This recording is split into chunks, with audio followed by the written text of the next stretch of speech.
In 1979, Singapore recorded one of the most disturbing unsolved crimes in its modern history. In less than 30 minutes, 4 children were killed inside their own home. No valuables were taken. No forced entry was found. No fingerprints were recovered. And despite decades of investigation, no one has ever been convicted. Statistically, crimes of this nature are rare. Familial child homicides committed by an external perpetrator, without theft, without noise, and without immediate detection, account for only a fraction of violent crimes worldwide. Even more unusual is when such an act occurs in a densely populated residential block during morning hours, when neighbors are awake and daily routines are already in motion. Yet that is precisely what happened on the morning of May 6, 1979, in Singapore. These horrifying stories are more than just cold headlines on the front page. They are sharp slices of the darkest corners of human nature, where the lines between safety and danger collapse inside ordinary homes. To not miss any of the next files, any of the criminal portraits I am about to open, hit subscribe and the notification bell icon now. Because in the world of crime, the truth never gets old. At the center of this case was the Tan family, a working-class household of 6, living a quiet life in a small apartment at Block 58 in Geylang Bahru. Tan Quyen, 38 years old, and his wife Li Ming, 30 years old, earned a living by transporting school children. They saved for years to buy a small bus. He drove. She assisted. Their work demanded discipline and punctuality, and so did their family routine. Their 4 children were young. The eldest was 10. The second, 8. The third, 5. The youngest, a daughter, was also 5 years old. Neighbors described them as polite, well-behaved, and closely bonded. Every morning followed the same pattern. The parents woke before dawn, prepared for work, and left the apartment around 6:35. The children remained asleep, waking later to get ready for school together. On that particular morning, nothing appeared out of place. The parents left as usual. The door was closed. The children were sleeping. At 7:10, Li Ming called home, as she often did, using the household landline as a wake-up alarm. No one answered.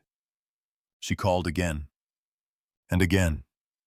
The line remained silent. Concerned, she asked an elderly neighbor to knock on the door. There was no response. The neighbor suggested the children had already gone to school. By 10 o'clock that morning, when the parents returned home, that assumption collapsed. Inside the apartment, the children were not missing. They were dead. All 4 of them. Killed inside the bathroom. Their lives ended violently in a space meant for privacy and safety. From the very beginning, the case defied logic. There was no sign of a break-in. Nothing was stolen. The crime appeared deliberate, targeted, and meticulously executed. Whoever entered that apartment was not a stranger to the routine inside it. This is not only the story of a massacre, it is the story of silence, of a crime committed in plain sight in a crowded neighborhood and then swallowed by time. And nearly half a century later, the question remains unanswered.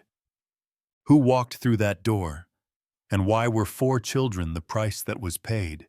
Before the tragedy, the Tan family lived a life defined by routine, discipline, and quiet perseverance.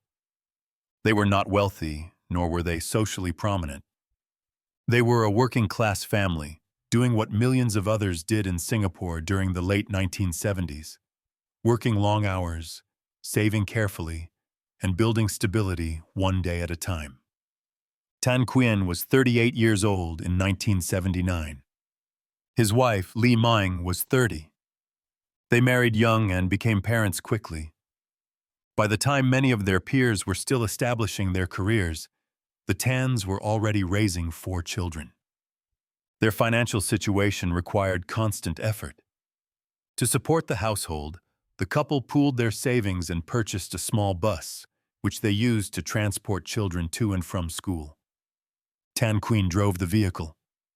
Li Ming worked alongside him as a co-driver, managing schedules, assisting the children, and handling payments. Their work demanded precision. School transportation left little room for error. Being late was not an option. That need for punctuality shaped the family's daily rhythm. Each morning began before sunrise. Breakfast was simple and quick. By 6:35, the parents would lock the door and leave for work, trusting that their children would wake shortly afterward and prepare for school together.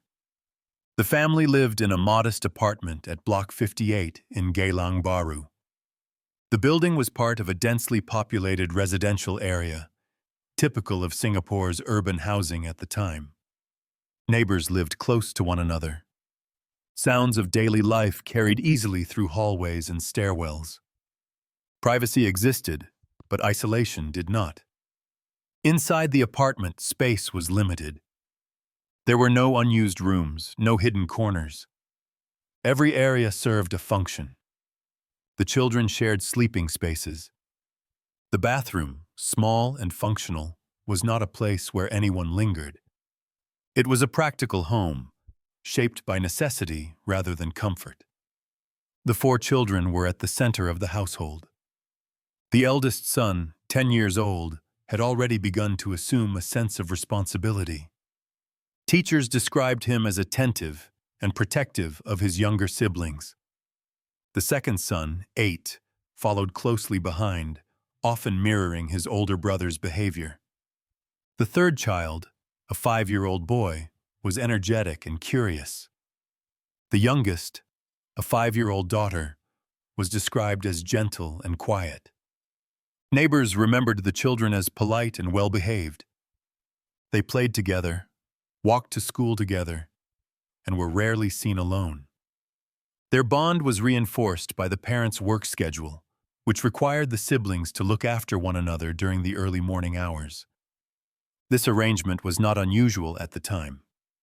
Many families operated under similar circumstances, relying on trust, routine, and community familiarity. On the morning of May 6, 1979, nothing appeared unusual.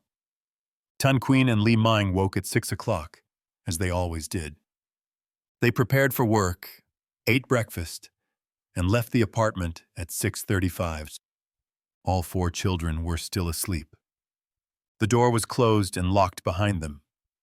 At 7:10, Li Ming placed a call home from a nearby phone, following a habit she had developed over time. The call served as a backup alarm, a way to ensure the children woke on time for school. The phone rang. No one answered. She called again. Still nothing. On the 3rd attempt, the line remained silent. Concerned but not alarmed, she contacted an elderly neighbor who lived nearby and asked her to knock on the apartment door. The neighbor complied, knocking several times. There was no response. After waiting, the neighbor suggested that the children may have woken earlier than usual and left for school. The explanation seemed reasonable. Relieved, Li Ming returned her attention to work. By 10 o'clock, the parents returned home. The first sign that something was wrong was subtle. The apartment was quiet. The children were not in their sleeping area. Assuming they were at school, Tan Quyen and Li Ming moved through the apartment. When they reached the bathroom, the illusion of normalcy collapsed. The scene they encountered would alter their lives permanently. All 4 children were inside the bathroom. Their bodies had been stacked together. Blood covered the floor and walls. The violence was overwhelming, immediate, and impossible to comprehend. Li Ming collapsed. Emergency services were called. Neighbors gathered. The building descended into chaos. The initial assessment raised questions almost immediately. There were no signs of forced entry. The door had not been damaged. The windows were intact. Nothing of value appeared to be missing. The crime did not resemble burglary. It did not resemble a random act. The timeline was narrow. The parents had left at 6:35. The neighbor knocked at 7:10. In that window of approximately 35 minutes, 4 children were killed. No screams were reported. No unusual noises were recalled. In a building where sound traveled easily, that silence was striking. Investigators were confronted with a disturbing implication. The children had likely opened the door themselves. Whoever entered the apartment was not a stranger. He was someone they recognized, someone they trusted enough to let inside. That realization would shape every theory that followed. Because the crime did not begin with intrusion. It began with access. And once that door was opened, the Tan family's routine, built over years of careful discipline, was destroyed in minutes. When authorities arrived at Block 58 in Geylang Bahru, the apartment had already begun to fill with noise. Neighbors gathered in the corridor. Whispers traveled faster than facts. Within hours, the news spread beyond the building and into the wider community. Singapore had not seen many crimes of this magnitude, especially not ones involving children. The shock was immediate and collective. Police secured the apartment as quickly as possible, but the effort was complicated by the sheer number of onlookers. Evidence preservation was difficult. This was 1979, a time before advanced forensic protocols became standard practice. Even so, investigators understood immediately that what lay before them was not a spontaneous act of violence. The bodies of the 4 children were found inside the bathroom, piled together in a confined space. They were still wearing their sleepwear. According to the autopsy reports, each child had suffered numerous wounds across the body. The youngest child showed extensive injuries to the face, indicating intense and sustained aggression. The eldest child's injuries suggested resistance. In his hand, investigators later noted strands of hair, initially believed to belong to the attacker, but eventually identified as his own. The conclusion was unavoidable. At least one of the children had fought back. Despite the brutality, the apartment itself told a quieter story. There were no overturned furniture pieces, no broken locks, no shattered windows. The front door showed no damage. Nothing of monetary value appeared to be missing. Cash, household items, and personal belongings remained untouched. This was not a robbery that had spiraled out of control. Bloodstains were found near the kitchen sink and along the bathroom area. Investigators noted signs that water had been used. The sink appeared recently cleaned. The implication was troubling.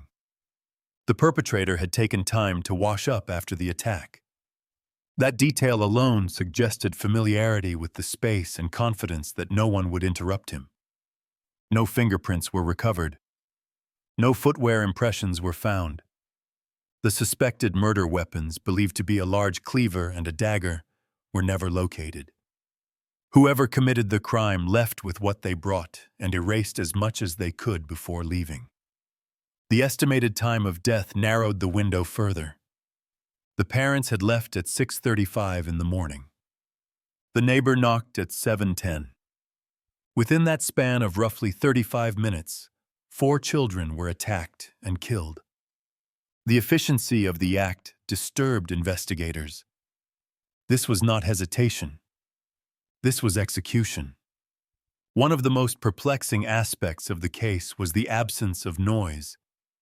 The attack occurred during morning hours, when neighbors were awake and preparing for work or school.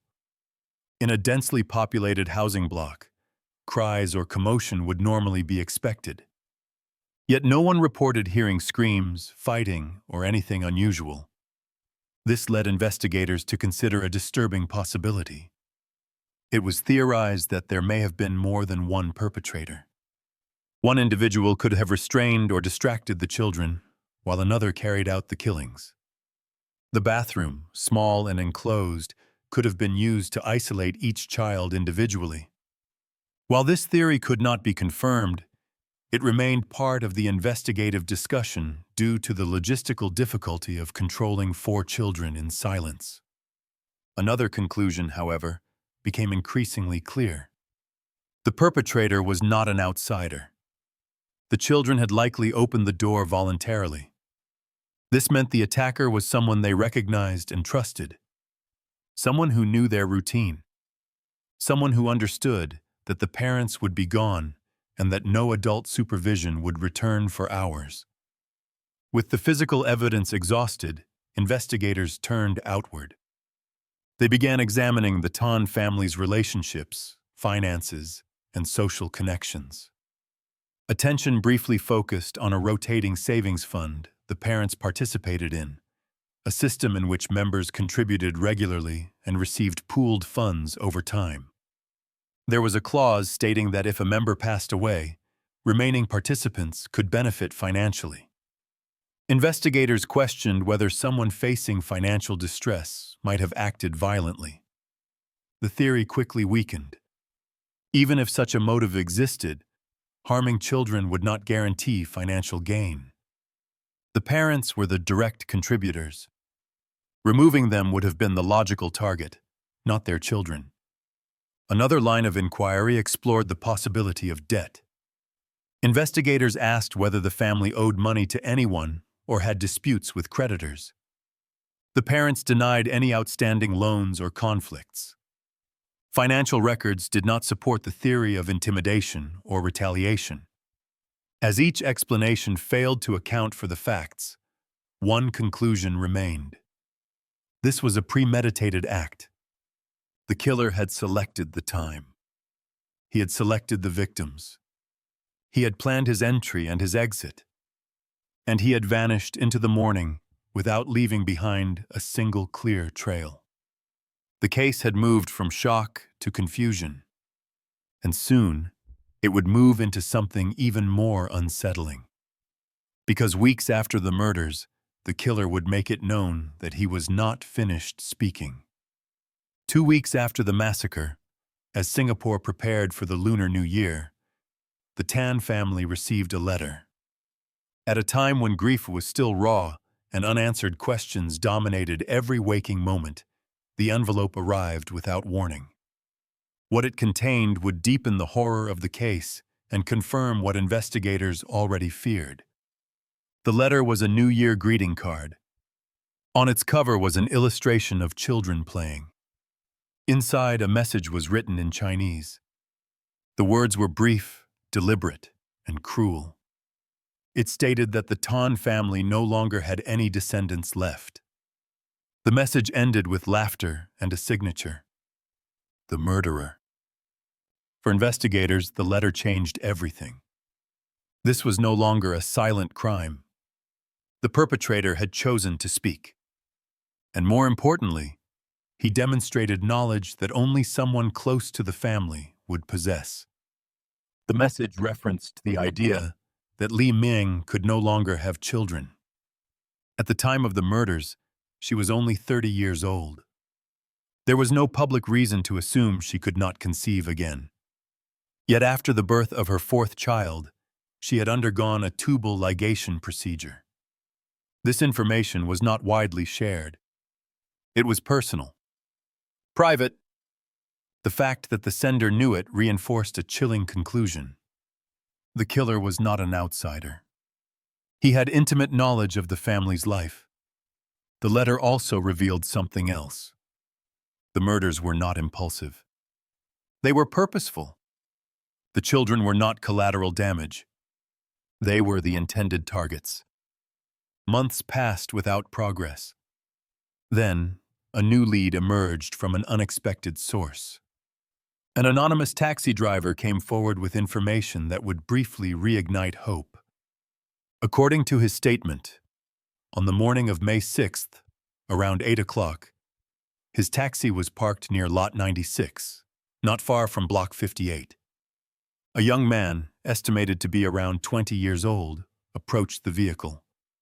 His clothing was heavily stained with blood. At first, the driver assumed the man had been involved in an accident and urged him to seek medical attention. The passenger refused. Instead, he asked to be driven to another street. During the ride, the driver became increasingly uneasy. When the passenger exited the taxi, the driver heard the sound of metal striking the car door. He later stated that he believed the man was carrying a knife. The outline of a blade was visible beneath his jacket. By the time this testimony reached police, valuable time had already passed. Even so, the description aligned disturbingly well with the crime timeline. Based on the driver's account, investigators, working with the Tan family, identified a suspect. He was known only by a nickname, Uncle. The man was Malaysian and lived nearby. He was familiar with the family and frequently visited their apartment to borrow the telephone. He knew the children. He knew their morning routine. He knew the parents left early for work. According to those who recognized him, he fit the general description provided by the taxi driver. Police detained the suspect for questioning. For a brief period, it appeared the case might finally move forward. But after 2 weeks, he was released. No charges were filed. The reasons were never made public. It remains unclear whether he provided an alibi, whether evidence was insufficient, or whether procedural limitations prevented further action. After his release, the man moved away.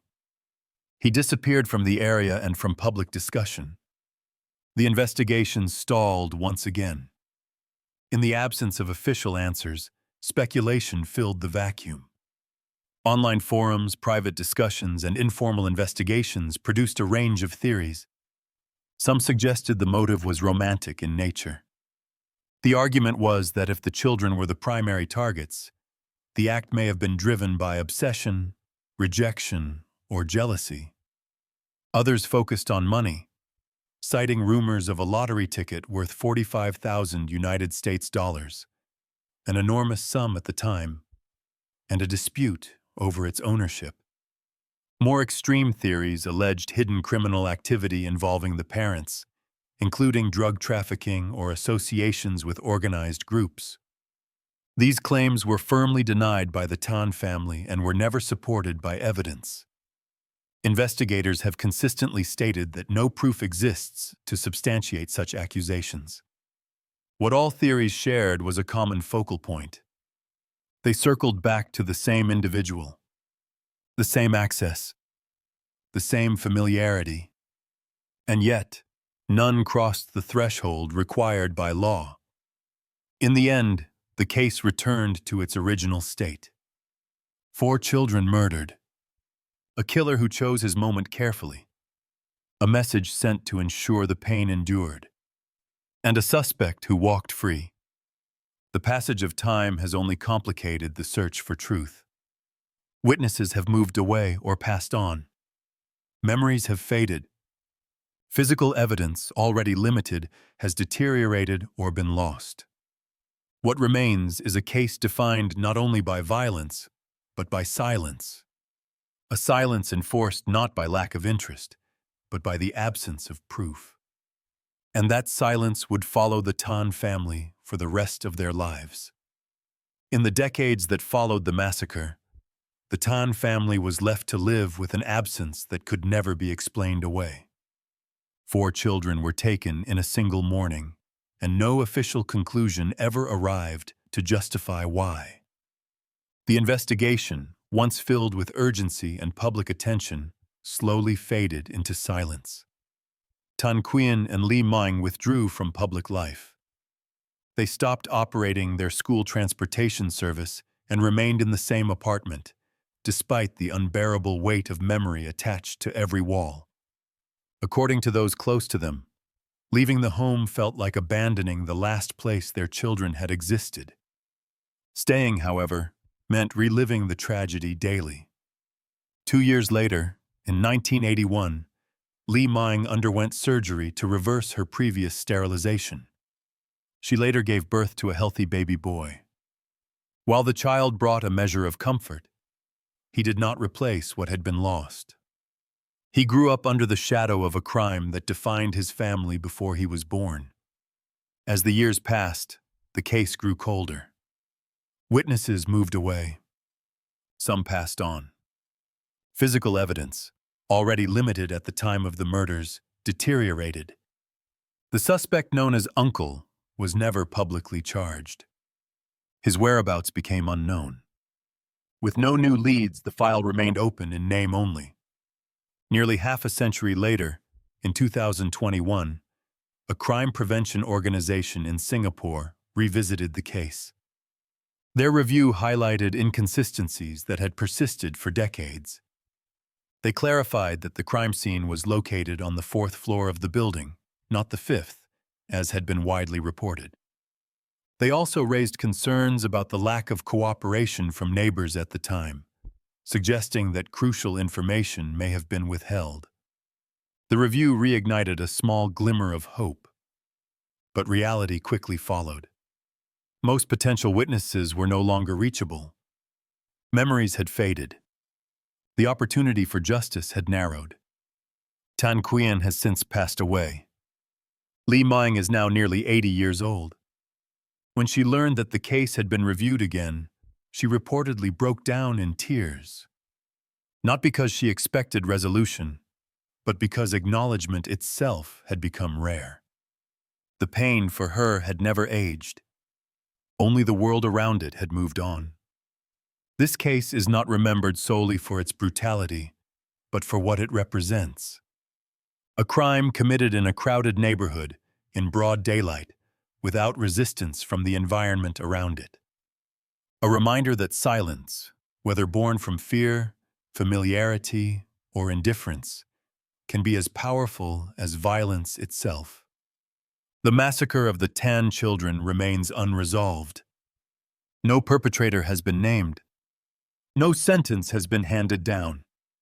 And no explanation has been officially accepted. But unresolved does not mean forgotten.